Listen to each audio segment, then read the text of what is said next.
I have always said the best way to be careful is to be prayerful. The best way to be careful is to be spiritual and to be prayerful. And as a believer, you must know the two things that are very important, which is prayer and patience. You have to patiently pray for what you want. And I always tell people, wait and pray. Where the Bible says watch and pray, you can interpret that as wait and pray, or pray and wait. You can't have it if you can't pray, and you can't have it if you can't wait. In some cases, the size of the testimony will determine the size of the time of waiting.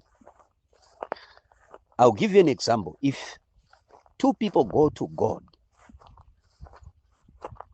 and they pray to God at the same time and ask God for two different things. One goes to God and says, God, I need a job today. That person will be working by the end of the day today. But if the other person asks God for a child and say, God, I need a child today, by the end of the day, that person won't be having a child, yet answered by God. So there are answers that need processes or processing after you pray for them. You have to go through certain processes for the answer to be fulfilled, for the answer to be found in your hands. If a lady asks God for a child in prayer, the next thing, the processes that are needed is to look for a man, is to get married. After that, she'll say, God answered my prayer. I'm now pregnant. In 9 months' time, I'll be having a child. The child that I got from God 9 months ago. So you can get a child today, but then have him 9 months after today. So there are answers that are like that. There are jobs that are like pregnancy. You get them today, but you only work on that job 9 months from now, because there are processes that God will be doing. But anyway,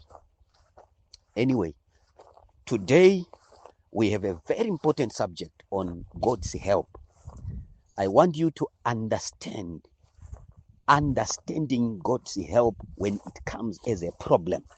When God packages his help with problems or as a problem. There is complexity in simplicity when God is in operation. Simple things become complex. So God does his best to simplify complex things, and in that simplification comes complication. It is very hard to understand God in his simple ways or in his simple forms or simple acts and deeds. We are going to read the Bible, where we are going to look at how God can send his help to you if you need his help. And as long as one is not understanding, one is not aware that this is help from God, you cannot receive it. So you need help to receive help.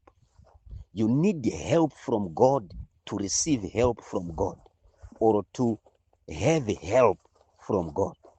Otherwise, you can pray against your own help when it arrives.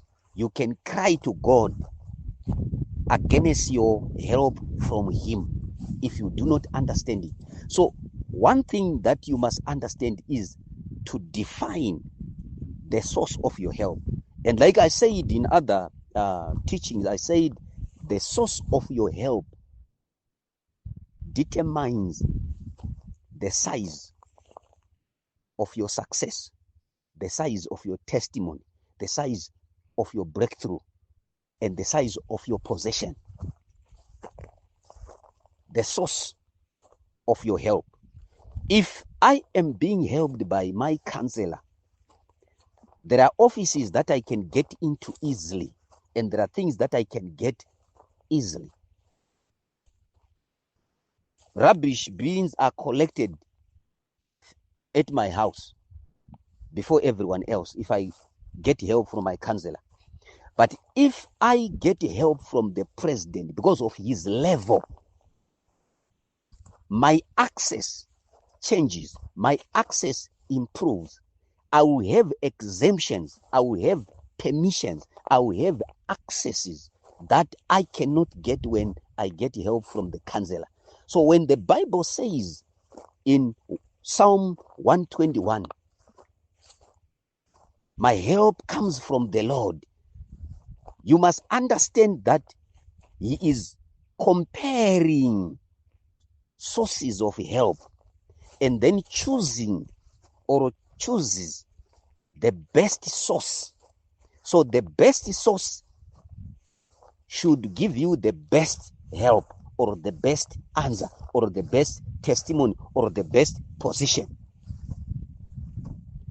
So how do you then compare the size of your help? What is the other thing that is competing with God to help you?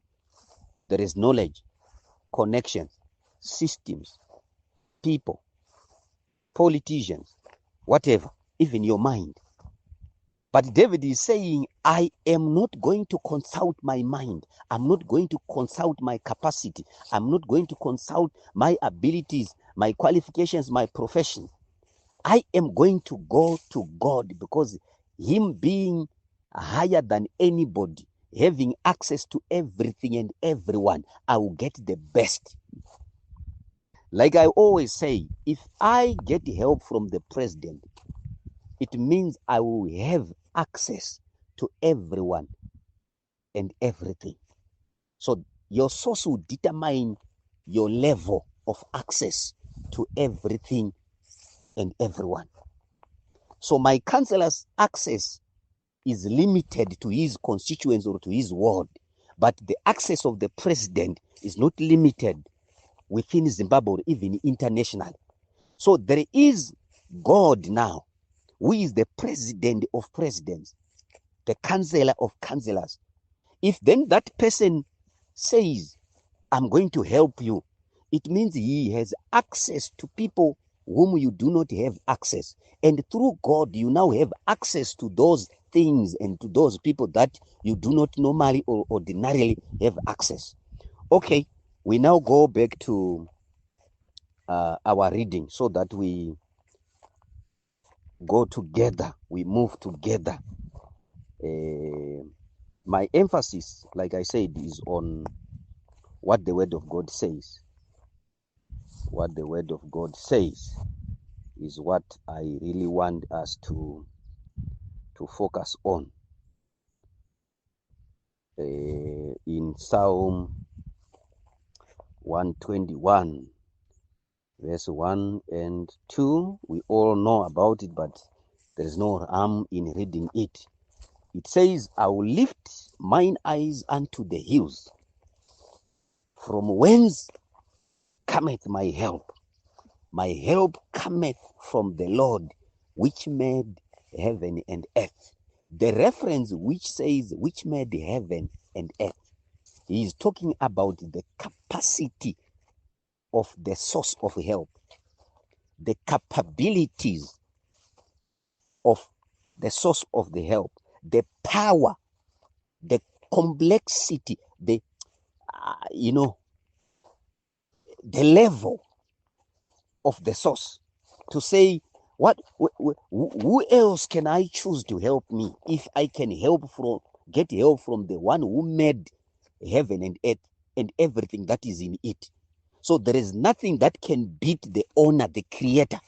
My help is coming from the one who created man, who created everything on earth. If I need God, I will go through God and you help me find it. If I need a husband, through God, I'll find him. If I need a job, through God, I'll find it. Because this God has access to everyone, to every company, to every system, and to every place. But right, how many of us can discern God's help when it comes packaged as a problem, as a challenge, as a painful thing, as an unattractive thing? God has a way of doing things. And in the Bible, in Isaiah 55, he says, my thoughts are higher than your thoughts, and my ways greater than your ways, better than your ways, different from your ways. Which means the ways of God are difficult to understand. Meaning to say the answers of God are sometimes different from the way that we understand answers. I'll give you an example of God's help that came to a person in the form of a problem. I prayed for a certain guy who was working at a certain mine in Zimbabwe. And he said, man of God, there are issues that are going on at our workplace at the mine. And people are being fired from their jobs. And I'm on target to be fired because people are thinking I'm the one doing ABCD there. So I do not know what to do. Is it my time to leave the company so that I can go on a clean slate with a clean name? I said, sir, there is no need for you to leave that company until God says you must leave. And as far as I know, God has not said anything to me. So you have to be there. But I'm going to pray for you so that God helps you to escape the snares of the fowler. I prayed for him, anointed him, gave him anointing oil. That was back in 2017. He began to work. And at one point, the guy got sick. He just collapsed at work, very sick. And he was carried to the hospital. The doctors did test after test, nothing, but he's feeling powerless and out of breath. He can't breathe. He called me, I prayed, nothing changed. I visited him at his house in the low density in Harare, prayed for him, nothing changed. And for weeks, he was like that, and he was given 3 months leave, sick leave by the doctor so that they could do tests. And for 3 months, the doctors carried tests on him. Nothing was discovered on his body, but still he had problems. On the first day of the 4th month, he just woke up strong, fresh. The following day, he went to work. But look what happened. During the 3 months, something happened at the workplace which caused every manager and everyone who was at his level of employment to be in trouble with the board of the company, the owners of the company.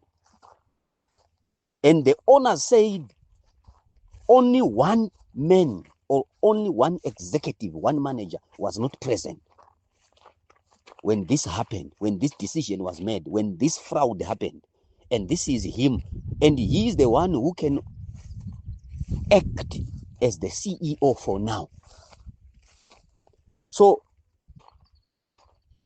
the rest of his managers, his colleagues, got fired on the 4th month because of something that happened within those 3 months when he was at home, sick, very sick, with an unknown disease.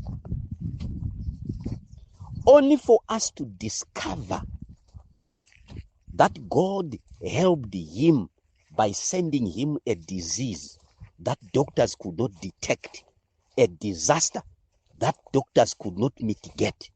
It was something that did not need a prayer against. It was something that needed prayer to understand. So help came to him as a problem. Help came to him as a disease. Help came to him in tears, packaged with tears, with pain, with confusion. We all thought God was not hearing us, yet God had heard us. It was us failing to hear God through the disease. We should have inquired and asked God not to remove the disease, but to ask him why it was necessary for him to get sick. So there are problems that are actually messengers of God. There are diseases that are actually workers, tools of God. There are things that will happen to you, to your family, to your child, to your husband, coming from God. Very painful, very unimaginable, unacceptable, given your prayer life, given your lifestyle, given your connection, given your giving, given your link with your pastor. It will only take time to reveal to you that this was not a disease, this was not a problem, but this was a help from God. So God saved his job by making him sick. God helped him to escape the pit of unemployment by making him sick for a certain period when the others were planning to plunder the company. He was then taken out of the company by God's hand through a disease. How many can thank God when they are sick? How many can thank God when their car breaks down? How many can thank God when they are divorced? How many can thank God when they are separated? That's why the Bible says, in everything, give thanks. If you cannot understand God's ways, give thanks. If you don't understand what is happening around you, give thanks. You only say, like Ezekiel, Mwari ndimi munoziva. I don't know what is happening. I don't know why it is happening, but I know you know. I know you know. I do not know how I will come out of this. I do not know how to solve this. The doctors don't know. The economists don't know. The specialists don't know. But God knows. And I know God. And I will relax.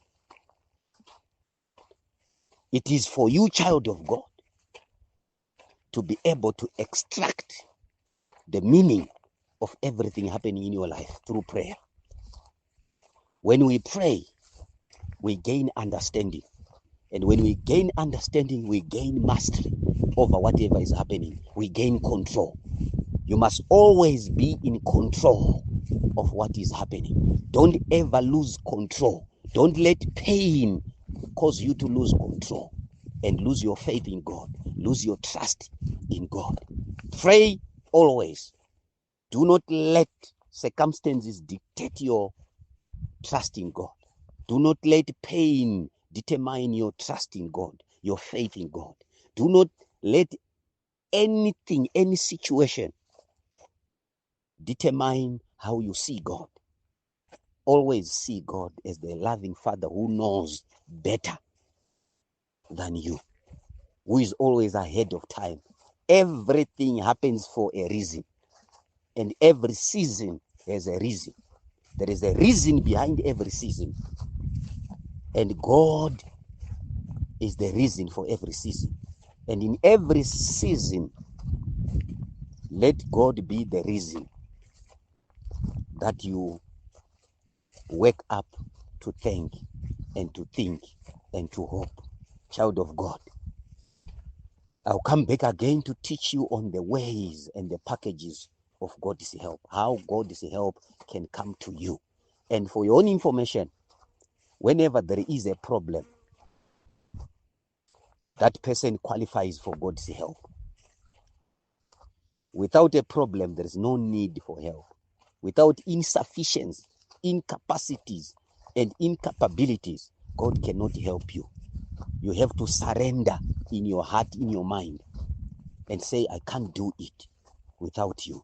And there is no me without you, God. There is no me without you, Jesus. There is nothing I can do without you, Jesus. Help me, help me, help me, and help me to receive your help. Help me to understand your help. Help me even to pick your help. I know without your help, you cannot help me. So these are very, very crucial things where you need God's help to understand God's help and to be able to then embrace it, to be able to then take it.